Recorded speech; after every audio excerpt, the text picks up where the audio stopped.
Friend,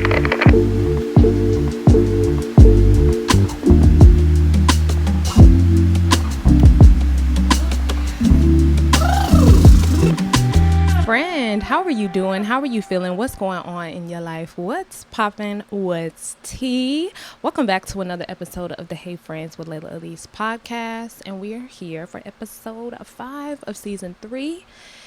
I'm feeling good today. I know last week I was not feeling it. And honestly, for me to not have been feeling it, it was honestly a pretty good episode. Let this be your motivation that even if you're not feeling motivated, sometimes doing it anyway is the reward. You know what I'm saying? Even if it doesn't go as planned or as your motivated self would want or would have wanted, doing it anyway is the reward. And yeah, I feel good today. I was on live talking to some of y'all earlier. If you're not following me on TikTok, make sure you follow me on there because I do get on the TikTok live every now and again and get to talking my ish on there too. So before we get started, I wanted to share with y'all my lip combo today because if you all don't know, I am a beauty girl. I love makeup down. I love a good hairdo. I love a good outfit. Like I am very feminine in that sense. But I sometimes will do makeup tutorials and people always ask me what it is that I'm using. So I'm going to start sharing along with what I'm sipping for every episode. I'm going to be sharing my lip combo for every episode, which sometimes is like not different. But today I actually have on, this is just a regular brown lip liner, but I had to go over it with black because it was a little gray. But for my actual glosses, so I used this lipstick. It's called In Vogue by Juvia's Place. It's just like a peachy nude. It's really, really cute. I love this just to like mix with other colors or to just wear by itself. It is very pigmented. So that's the only thing. If you're not a lipstick girl, as a matter of fact, I probably would not recommend this for you because the pigment may scare you. It even scares me. And I like lipstick. But I went after my lip liner. I went with this lipstick by Juvia's Place and then went on top with, this is the Fenty Beauty Heat collection. This is in the shade Fussy Heat number 2. I love this Fenty Beauty gloss. Like the consistency, it's really, really, really good. My homegirl actually put me onto this. So, but yeah, that is my lip combo for today. A little lipstick, a little gloss on top, little brown liner, and that's that. Now, what we're drinking today, I actually made a spiked Arnold Palmer. So I did some sweet tea. We didn't have a lemonade, but I did do some lemon juice. The bottle lemon juice. I think I did 3 shots of sweet tea, 2 shots of lemon juice, and then 2 shots of blackberry Crown Royal. And this is our drink. So cheers to episode 5. Let's get this show on the road.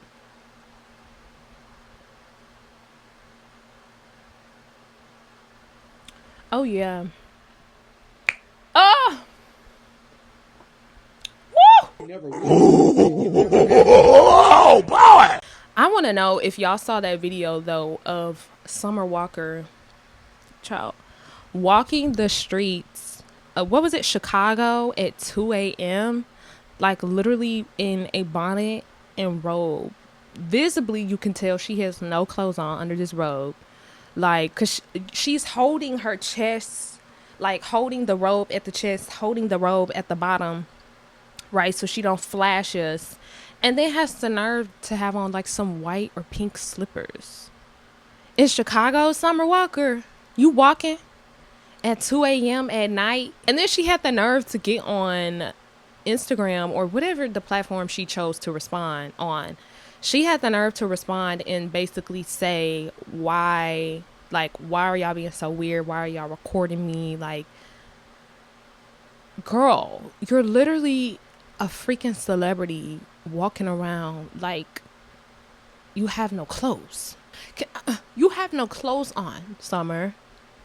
Like, I really, like, the social anxiety fears you at this point. Like, I just thought that was so weird. Like, what are you doing? And like, it was people in the comments just like obviously saying some of the same things, and other people just saying that like that's them too. That's the thing. You bonnet, like the bonnet gangers. Ooh, y'all have a lot of animosity towards other women that are not bonnet gangers. Y'all be swearing it's nothing wrong with a bonnet. And personally, I am not that person that's walking around saying if you have a bonnet on, you're classless and trashy and ghetto and ratchet and you need to put on a bust down middle part and a white button up and slacks. Like, that's not me. You know what I'm saying? I believe that there's room for every kind of woman, and I truly believe that. However, you bonnet gangers, I just don't understand how y'all go in public dressed like this and then you wonder why people have something to say about you. You wonder why? You know what I'm saying? Or you wonder why people are looking at you a certain kind of way. And then because you have the bonnet on and the robe and the pajamas and the slippers on and people are looking at you a certain kind of way, now you have developed an attitude problem. That's your only way of defense, right? Because you know how ridiculous you look to other people, right? You may not feel that you look ridiculous, but you know that there are other people looking at you. And instead of you changing your behavior, what do? You get an attitude at the people talking to you. And you somehow turn it on them. What if, hear me out, what if we took off the bonnet and did a slick back? And not even a perfect slick back. A bun to the back with the cap on top. Y'all wasn't raised by a baseball cap mom? Baby, real quick in a hurry, let me put this cap on and my sunglasses and then we can go. You know what I'm saying? Like, we've lost some of the formulas. We've lost some of the formulas of how our mothers and aunties and grandmothers and, you know what I'm saying, our girl cousins and, you know, our sisters that we looked up to. Like, you know what I'm saying? The girls didn't let a bad hair day stop the vibe of the outfit, to stop the style, to stop the plans. And that don't mean go out in a bonnet, huh? That means, like, for me, when I'm having a bad hair day, I'm gonna figure something out, especially if I'm trying to go somewhere. You know what I'm saying? I'm not finna walk out the house with a bonnet on because I don't know what to do with my hair. If you don't know what to do with your hair, like, what happened to your hair? And where's your hair? Like, where is your hair at? Some of y'all also, it's funny that girls who wear bonnets will say that the other black women in particular who tell them that they shouldn't wear bonnets are anti-black. I believe that the women who wear bonnets are anti-black. You may ask me why. Why is it that you feel like you need to cover up your hair in order to go out in public? Just answer that. Let's stop right there. Why do you feel that the only way for you to go out is by covering your hair? And why are you okay with not doing your hair? Is it because you think your hair is too much to manage? You believe that it takes more work? I'm throwing the question right back at you. You calling me anti-black by telling you to take off your bonnet? I'm calling you anti-black for wearing it. Let's go there. Like, let's really think about it, because they be the same. Those be the same black girls and black women who will get a protective style for weeks and not touch it. Months, past weeks, months have gone by. Ain't no new style, no new cut, no new color, nothing. As soon as they take it out, bonnet back on. Matter of fact, as soon as they get their hair done, bonnet back on. Why are you covering your hair? Where is your hair? Bitch, where's your hair? Why are you covering your hair? You anti-black. You got some internalized anti-blackness. Yes, yes, yes, yes, yes. But I just thought that video of Summer Walker was honestly ridiculous. I really thought it was AI. I feel like, honestly, every video that I see, I'm like, bitch, is this AI? Like, you really have to look that close nowadays. And you really have to look more closely into what's going on nowadays, and particularly like what's going on in the news. I don't know, I'm sure that y'all have heard, but I know the Karmelo Anthony case, a lot of folks have been weighing in their opinions on the case and his sentencing, on the jury and the judge. And even some folks having something to say about his legal counsel, which I'm not really going to speak to that too much. But as I told y'all before, and if some of you all know or have heard me say before, that I don't get my news from T pages, which is not to say that I don't get news, but I have to go out of my way to look up something in order to get my news, just because, again, I don't get my news from T pages. I do use like Apple News and like, of course, like actual news networks to get my news, but readily available like non-consensual news I don't get. Does that make sense? So when the Karmelo Anthony case had kind of like started going viral, I didn't necessarily see it until the sentencing had happened, or like the day after, basically.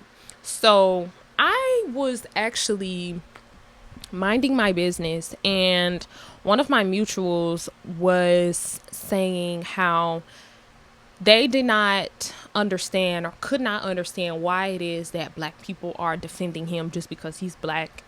And in the case of him harming and killing someone else, why is it that black people are not recognizing, killing somebody else is wrong? Okay, right.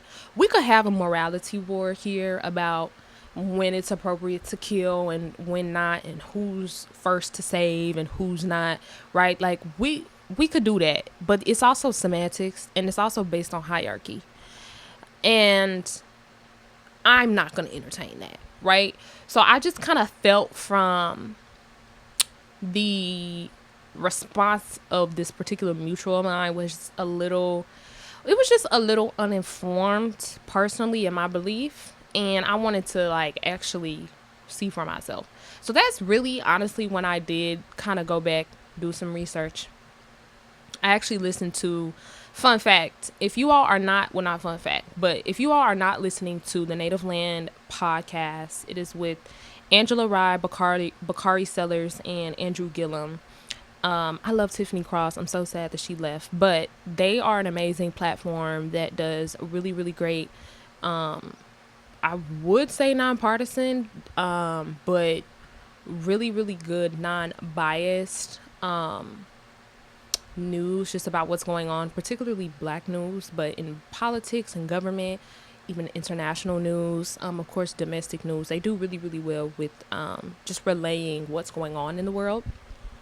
I don't get a chance to listen to them as much as I used to, but that is like my political podcast of choice. So if you guys want to check them out, I totally want to refer you there for more information, and also more credible information. But I did listen to their show, kind of talking about the case. I read a couple articles. I read one from Forbes, and I can't remember the second one where it was from. And then I just kind of read just some other articles that I had kind of looked up just from certain perspectives that I maybe wanted to pull from. So I know some of y'all may know the details of the case, but I'm going to run down some of the basic, hear me when I say, some of the basic facts of the background of the situation. It is for you to do your research, for you to also fact check me, and for you to build your own opinion from there, okay? I don't want to start this conversation and it's people in the comments telling me shit that I've missed or shit I got wrong and whatever. I am not a lawyer, and I'm not a lawyer, but okay, I am. Shout out to you, Mel. You know what I'm saying? That's not my platform. I don't focus on breaking down law cases, but I do focus on spitting the truth and truth telling. So I wanted to talk about this for a couple reasons, but I want to talk about the facts of the case and scenario. So, Karmelo Anthony, just to also humanize him as a black boy, right? Something that we do not have the privilege of getting as black bodies. He was actually from Baton Rouge, and when I heard that, just the context and what I said last week, context is so important. Not even in the case of you comparing yourself to someone else, but in utilizing radical empathy. You have to immerse yourself into context, because if not, you will miss how things may have occurred, and you also become ignorant to those same things. But I digress. He's from Baton Rouge, and he moved to Karmelo moved to North Texas during 2021. So he's literally only been at the particular school, if you will, the particular high school, for literally like 4 years, or less than maybe. He was captain of his football and track team, I believe, and he also had no criminal record prior to this. So this is not a convicted juvenile. This is not somebody that has warrants. This is not somebody that has an expunged case, or you know what I'm saying? No criminal record. With that being said, April of 2025, he was 17 at the time. So he was 17 during April 2025. He is now, well, you can do the math, basically 18, 19 probably. But he was 17 at the time of the incident, which I do believe is also important. Sorry, I did want to also mention what school he went to. So Karmelo Anthony, he went to Centennial High School, I believe is how you pronounce it, in North Texas, like I mentioned. And the school that the quote-unquote victim that the public news is trying to paint out to be the victim, we're just going to call him by his last name, which is Metcalf. Metcalf went to Memorial High School. Now, back to the incident. It was during a school district track meet in April 2025 that it started raining, right? So if you've ever been to a track meet, you know that schools have tents everywhere, right? That is pretty much where the track athletes or the track and field athletes will, obviously rest up, take a break, eat snack, stretch, take a nap, whatever it is, right? It's their chill site, okay? So it started raining. Some schools didn't have tents, others did. Karmelo Anthony's school did not have a tent. So he decided to, or I'm not going to say decided, but he ended up running under the Memorial High School tent, which was the high school of the alleged victim, Metcalf. Anthony gets into the tent. Metcalf tells him to get out of his tent. Karmelo Anthony tells him, basically, this is where I'm sitting at. I'm not bothering you. Like, it's raining. Our school doesn't have a tent. Yada, yada, yada. Metcalf basically says for him to leave again. So I'm sure tensions are arising, feelings are getting more aggressive. Anthony finally says, "Excuse me, touch me and see what's going to happen." Metcalf told him to go. Anthony did not leave. I'm sure he explained his case as to why. Metcalf physically, after Anthony told him, touch me and see what's going to happen, Metcalf grabs him by his shoulder or his front to physically move Anthony out or away from his tent. And from there, Anthony takes what was the knife? I took a note of his knife.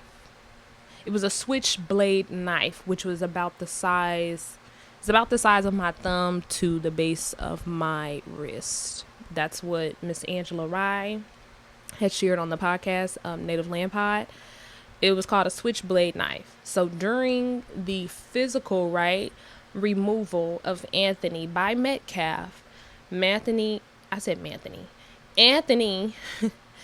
in respect to defending himself, takes his switchblade knife, gashes him in the front one time, drops the knife, and runs and flees to adult intervention, aka the law authorities on site.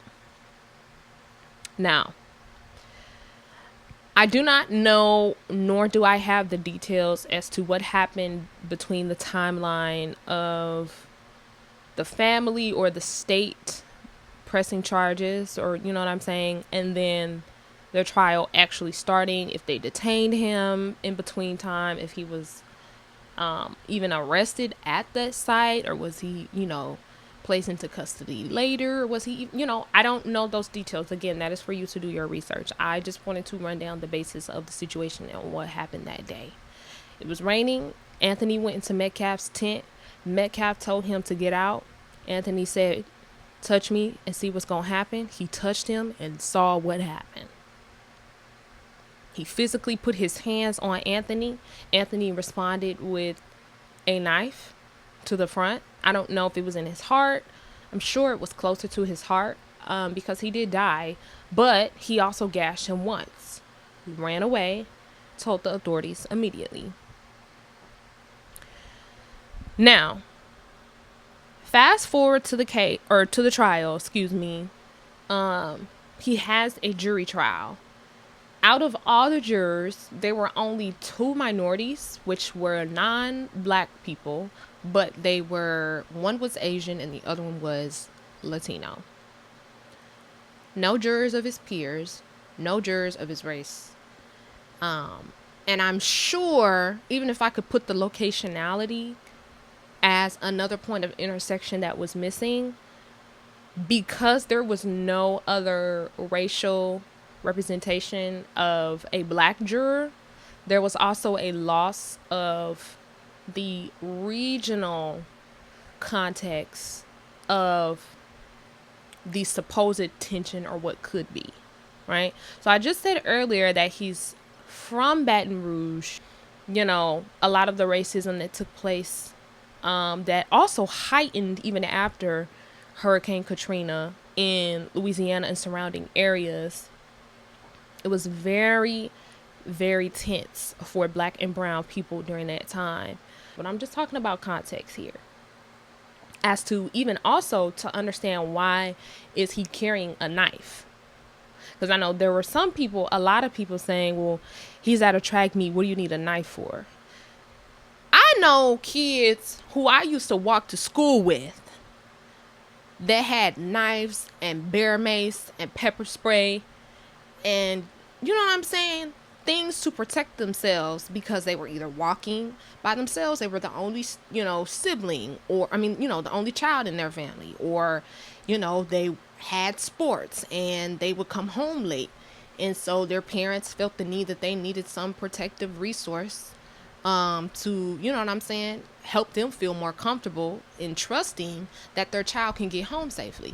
You don't know the context behind why people do the things it is that they do, and most certainly why it is that as black bodies and black people, we do the things we do, especially coming from certain regions. Okay. There were two minorities on the jury, as I stated. One was Latino, the other one was Asian. I believe everybody else was white. I don't know the gender ratio, but clearly from the jury that I just presented, we are already in troubled water. I did an interview on my podcast, which you all can check out. It's called Race, Bias, and Identity. I did an interview with a law professor. Her name is Micah Thompson. And her dissertation was about the importance of juror representation and how racial bias and even the subvert bias plays a role into how jury decisions are made and how sentencing is also affected by that. Please go check out that interview that was probably now over 2 years ago, but still runs prevalent to this day. So please check that out if you want a more educated response or just perspective on that.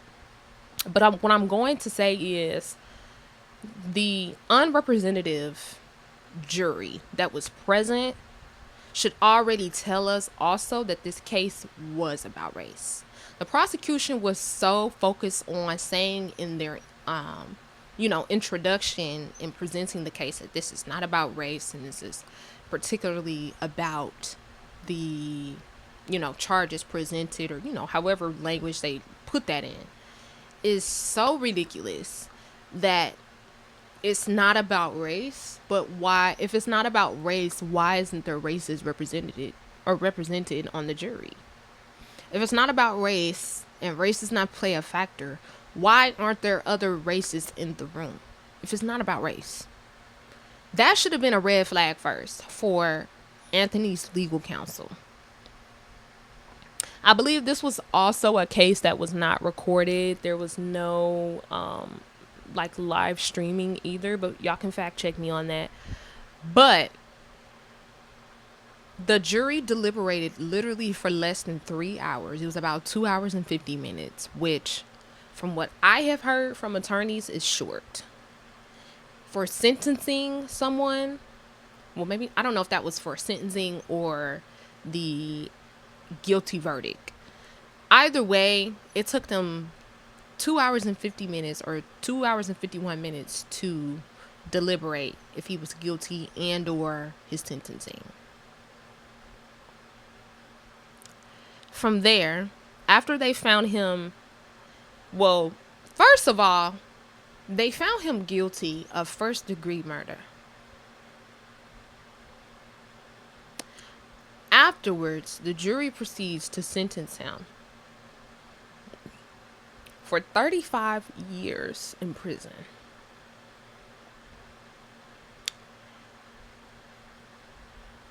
If you watch The Crash, though she's a girl, right, we're going to ignore some of these layers and intersections. I'm just using this for comparison. If you watch The Crash, Mackenzie Shriller was only sentenced, she killed 2 people, but in a car accident, she killed 2 people, was only sentenced to basically 15 years, like 1 life sentence. Basically, Karmelo got 2 life sentences. In some states, a life sentence is like 15 years or 15 to 25. However, whether it's served consecutive or concurrent, again, I'm not a lawyer. But that bitch went to jail when she was like, I want to say 18. She finally was sentenced to jail at 18. And she will be able to get out before she is 40 years old. Karmelo Anthony will be sentenced to 35 years. And we don't even know his rate of getting an appeal or getting on parole. This is so unfortunate that yet again, another black body, another black boy is a victim of a unjust justice system. And we supposed to suck it up.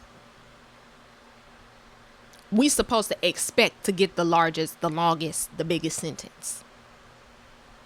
We supposed to expect to be fed death threats. And for people, white people, people who are anti-black, to then spew at us that we deserve to be lynched or deserve to go back to where we came from and all the other racist shit that they want to say. We're also not going to sit here and act like black colloquialisms, like him saying, touch me and see what's going to happen. They tried to say that that was a threat. How was that a threat? You touch me and then you see what's going to happen. People want to act like also AAVE is not an actual language or not something as black people.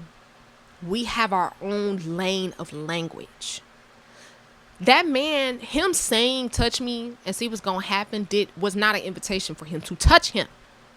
Clearly, if he said that, context, critical thinking would tell you that perhaps maybe there was some aggression coming from the white aggressor. Heavy on white. Other Caucasians to the back. Immediately. We are not going to sit here and also act like this cannot happen to any one of us in this day and age.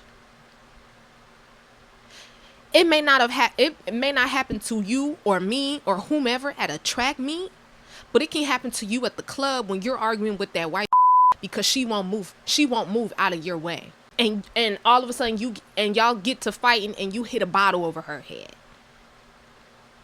Obviously that's different than killing somebody, but I'm saying the racial tensions right now are not on our side as black people. And it's a shame for a lot of you black folks out there that are saying as black people, we don't need to be defending him just because he's black. Where are you living at? I'd like to know. In the words of Tanika B, are you out to lunch? Because lunch break is over. How dare you sit as a black person? How dare you say to other black people, we shouldn't be defending black bodies? Are you okay? Karmelo Anthony's legal counsel also argued that this was a case of self-defense, which can be made. He didn't, he stabbed him in the front, which, is within self-defense parameters, if you will. Like, he didn't stab him in the back or anything like that, or the hip, or some shit like that. And there were also some black people critiquing the self-defense argumentation. I'm not going to critique that because, again, I am not a lawyer. I'm critiquing the people who think that they know everything. Who think that they know everything. Stop acting like you know everything. Stop acting like you know everything when you don't know everything. Shout out to Miss Kim. I'm talking to them. If they were going to convict him of anything, could have been manslaughter. Involuntary or voluntary, again, I do not know. I am not a lawyer. But first degree, do you not know how hard it is also to prove first degree murder? Because I believe you also had to prove intent. So, according to the jury's decision, Karmelo Anthony woke up that day and decided that he was going to stab and kill this man. That's what y'all saying. And for y'all and the black people that believe that there's no problem with this sentencing or no problem with this case, or that's just what happens. We have to stop being okay with what is happening. Again, it's him today. It's going to be you tomorrow at Cracker Barrel. And the fact that he also had no criminal record, even for him to have been considered for a lesser charge, is also crazy. Crazy work. Crazy work. I used to walk to school by myself. In middle school and pretty much all throughout middle school and somewhat all throughout high school. I didn't walk around with a knife and bear mace and pepper spray because personally, that was something that I also did not trust myself with. Because I also have never been in a fight before. So me carrying around a knife is like low-key dumb as because what am I gonna do with that? I don't know what we don't know what Karmelo Anthony has gone through. We don't know the type of racism he's faced. We don't know the type of white aggression he has faced. The man whom he stabbed, I'm calling him a man, since you want to act all big and bad. The white guy that he stabbed was over 80 pounds more heavier than him. Almost like 8 inches taller than him or some shit like that. Moral of the story, he was bigger and taller than him. How would he not be defending himself?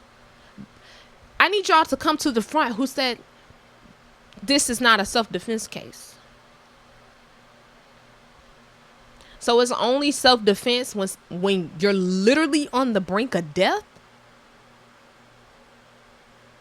No. I'm defending myself from you now. In this climate, now. And it's just unfortunate that it had to have come to this. Because then you also have folks saying, well, should he have just walked away? Could he have just walked away? Right? Like, he did go into a tent that was not his. Somebody told you to get out. Why didn't you just get out? But here is also the key. We also do not know the track community in this particular area, which I also thanked from Andrew Gillum, his perspective on Native Land Pod, that as a track dad, the track community is communal in that sense of, you know, there are kids going into other tents, talking to other, you know, their friends of other districts that they're competing with. Maybe sometimes even exchanging snacks. And you know what I'm saying? People who have played and competed in sports understand also that you run into the same people. And in the South, a lot of these school rivalries have some historical, again, context into play. I wouldn't be surprised if Memorial High School has a history of racism. And I would not be surprised that Karmelo Anthony in his school at Centennial High School, when they have gone to other track meets, that I would not be surprised that they have dealt with racism from other white schools like Memorial High School. As an ex-tennis player, this, I'm not saying I can see it happening, but I can see it. Do you understand? It can happen. We are not going to sit here and act like white boys do not take the overseer gene from their white men and family members and use those same practices on their black peers, their black boy peers, in trying to control them, in trying to police them, to quote unquote teach them a lesson. We're not going to sit here and act like racism don't have an age. And the fact that his daddy is talking about how he's going to be advocating against his parole till the day he died, he's not leaving that cell, is outrageous. Then I seen and heard that there is a particular representative somewhere from some state saying that Karmelo Anthony should be lynched.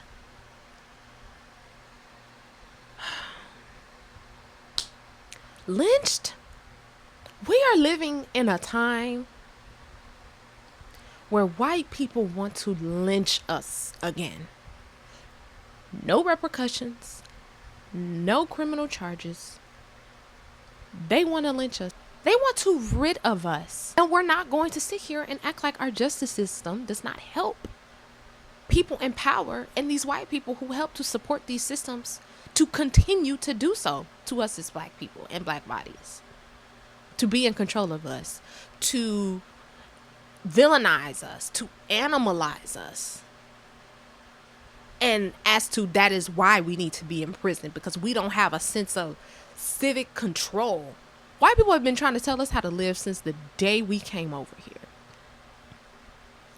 Don't get up in my comments telling me what this case should have been and should not have been, or the quote unquote facts about what he did under.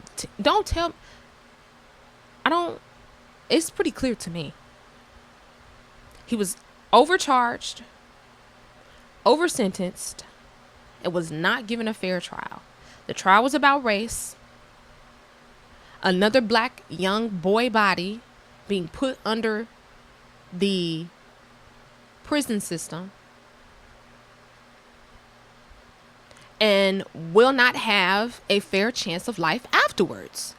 That's what I'm really upset about. 3.7 GPA. No criminal record. Captain of the football and track team. He was going to do something. Something. Not saying he still can't.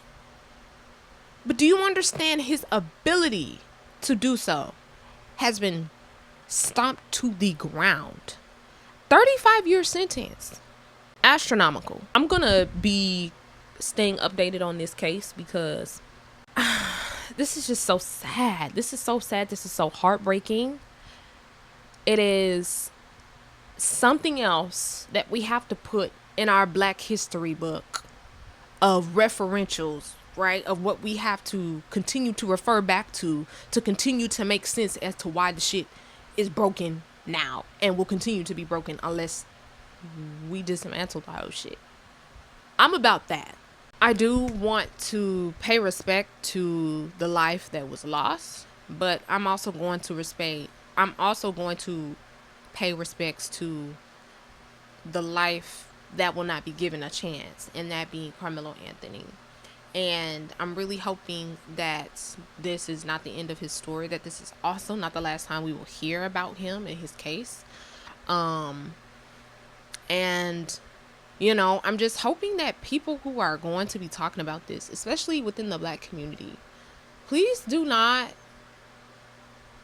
approach this conversation as what he could have done better. You know what I'm saying? Because y'all be the same people that another case of police brutality that may come up. Y'all be the same ones telling these people, or telling, you know, the folks around you about these people, well, did they roll their windows all the way down? Did they have their hands on the wheel? And did they fidget? And like, we have to be perfect. And they still are going to do what they want to do. Black people be policing other black people. Where did that come from? I don't want to be hearing Black people saying what we as Black people need to be doing better to help the police or to help the legal system. Are you crazy? Other than going to vote, I don't want to hear it. And even that, I'm digressing, but do you understand what I'm saying? Like, I am really sick of Black people wanting to show a sense of superiority over other Black people, even if it's in the case of knowledge, just for the sake of trying to show yourself as not a follower or not supporting somebody just because they Black. Like, okay. Just don't do what you're gonna do anyway, because that's what you was gonna do, you know. So also, even with that frustration, I'm very frustrated with the rhetoric surrounding Black women and the continued stereotyping and ungendering of Black women. Recently, the White House was hosting a UFC fight, which, to be honest, he doing everything but what he needs to be doing over there. A UFC fight? What the fuck? Like, anyway, there was a White House UFC fight with Josh. What the fuck is his last name? Josh Hobbit. I don't know this white man. I don't care about him. He decides after he wrestles this Black wrestler, which is also weird. Not weird that he wrestled a Black wrestler, but weird in the fact that you get done wrestling a white UFC wrestler, and then once you win, you decide to say on the microphone that Michelle Obama is a man.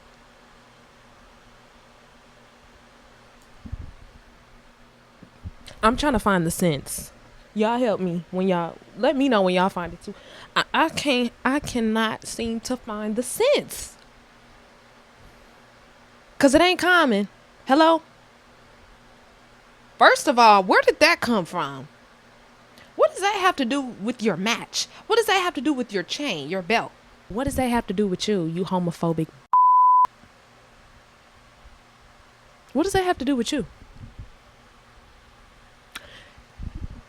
People have been calling, right-wing people have been calling Michelle Obama a man since Barack and her came on the scene. The misogyny and the ungendering of Black women.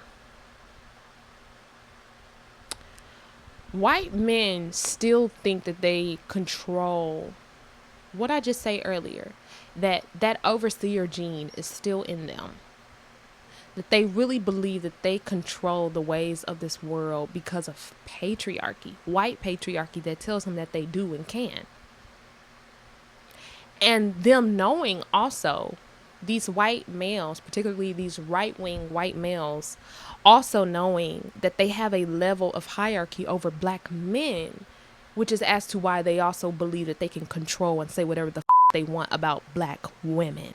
And then you have blinded black men who do not understand and yet repeat and repudiate the same practices onto black women. We're not going to sit here and not recognize and point to the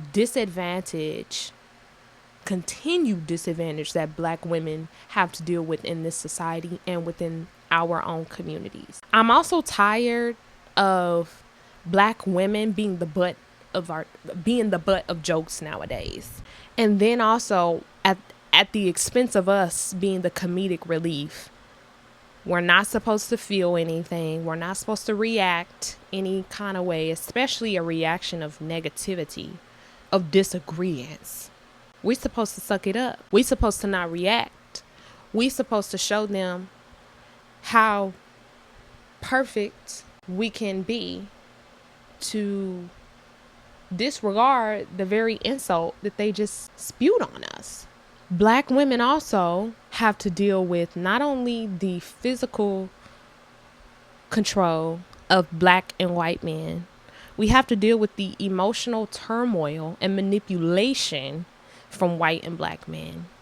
Then we also have to deal with the beauty control, literally the misogyny of how and who and where and what black women should do and represent and how they should look. We got to be a certain size, certain skin complexion, have perfect teeth, not have too nappy of a hair, but have a little wave. We're supposed to have a little bit of butt, but not too much of a butt because we don't want to be African. We're supposed to have a little bit of nose, but not too, like. And then when you have black women who defy those beauty standards, I'm not saying black women who do not align with those beauty standards, because I don't particularly align with those, even morally, right?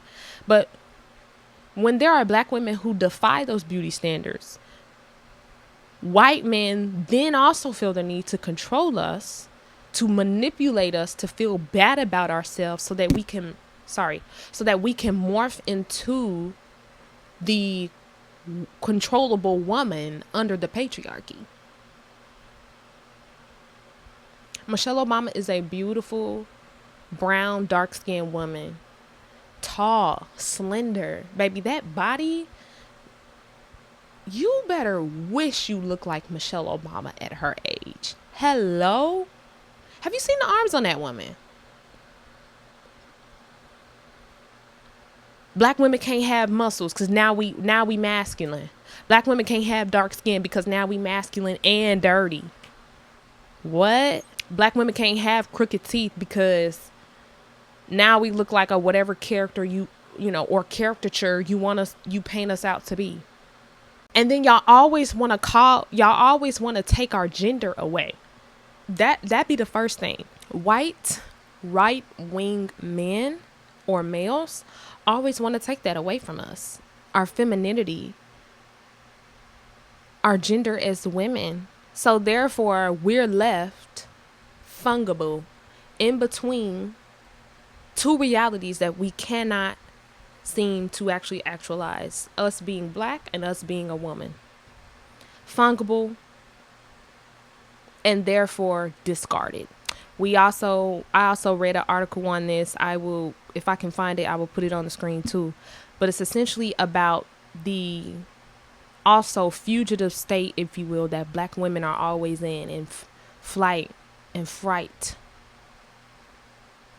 and panic because we're always on the move, hyper vigilant, trying to disregard and, dodge the racism and the misogynoir that may come for us, yet still be of matriarch and support in our Black communities, and trying to find the communities in which that do support and fulfill us, even within our inter-communities.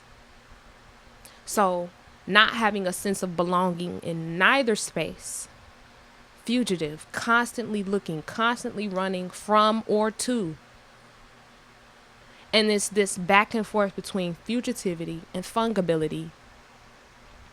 And nobody will be able to understand that also except other Black women. And as Black women, we just need to know that sometimes, and that's why I love Michelle, in the sense that sometimes we don't need to explain ourselves to other people, and we don't need to show up in the spaces that we have to explain ourselves to. Build the community that is for you, serve them, and let them love on you, and deny and do not gratify the communities that fetishize you and that want to control you. We have to reclaim our emotions as Black women, to be able to name how we're feeling, what we're seeing, what is being said also about us. We need to claim and label what that is. We cannot continue to listen and look at people say things about Black women and just say they always say that. Well, what do you have to say about that? How do you feel about the way in which Black women are being perceived in this society? Because it's Michelle Obama today, and it's going to be you tomorrow at your job. White man joking that all you wear is pantsuits. You're trying to take over the company? What the fuck? I like pantsuits because I like to spread my legs wide. How about that? I don't wear pants to be more of a man. And there are some women that do that. But we have to deconstruct the ways in which we have been socialized to be women, and also understand that woman, in that sense, is a construct of what a woman should do and should look like, and what, it's all about the should. It ain't never about what you could do and how you could show up and how y'all would never you would never make me hate Michelle Obama. Are you serious? The audacity. The crowd, did it pass the vibe check? I don't really know. You know what I'm saying? I did hear a couple boos, but it was too many people laughing. That stadium should have been dead silent, or all the way boos. No in between. That's another thing. When you hear people around you repudiating sexist, misogynist, racist, homophobic things, you need to do one or two things. You need to shut it down, or you need to not entertain it. Shut it down. Especially if that's something that you have a strong moral ground on, that not being something that you support. Stop befriending people that would not spit on you if you were on fire, or who come from communities that would not do that. I'm sorry. You got to be at least 3 generations away from racism. 2 minimum. Your grandma may be racist, but your mama can't be. No. It's honestly really crazy out here for us as Black people, especially Black women, especially Black men, young Black women, because we are still writing our stories and having to deal with how society is telling us to write it ourselves, and how man, and not just men, but man, will try and tell us to live our lives as Black people, as Black women, as Black men. You have to want to be set free. Because the system's not going to give it to you. The job is not going to give it to you, and whomever in which the social group that you're chasing also is not going to give it to you. And even if they are very intellectually, you know what I'm saying, knowledgeable about racism and the isms of the world, but you need to build your own consciousness. I don't know how many times I'm going to have to say that, but I'm going to keep saying it. You have to build your own consciousness, especially also to have an informed and contextual and layered perspective on why, because there will be some people that say, well, we know Michelle Obama is not a woman, so why are we spending time on this? Let me tell you something. Do you, like, y'all be just saying, like, y'all think nothing is important to talk about. No. I need you here. I need you sat. You're not going anywhere. You know what I'm saying? The ability to converse, to discuss, to be in discourse. I'm not saying that you have to go above and beyond to be the civic leader of the world, but you need to be actively concerned about what is going on, not just in the political and also in culture, in society. I love Michelle Obama. That's my girl. I'm going to defend her down until I die. I don't care. If you can tweet till you get blue in the face, I don't care, because that's my mama. Bro, the references are just going in my head right now. But, like, seriously, I don't care what y'all say about Michelle Obama. But, yeah, I just could not believe, girl, I was like, because I was just seeing a bunch of pictures and, like, people reposting, like, why they, or, you know, quotes about Michelle Obama and pictures about why they love Michelle Obama. And I'm like, okay, period. Like, I love Michelle Obama too. I thought, you know, people were just praising her and Barack about the, his center finally being open. Come to find out, it's a white man calling her a man. Bitch, Michelle don't have to say a thing. She don't have to say nothing.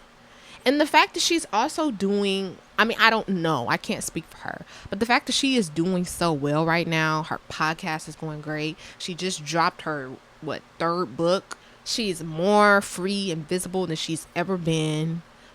Like, she looks great. Kids is thriving. Like, Michelle is doing her thing. And it's always when us as black women, it's always when we get on top that, not even that people want to pull us down, but that the isms will start to poke at people for them to want to put us down.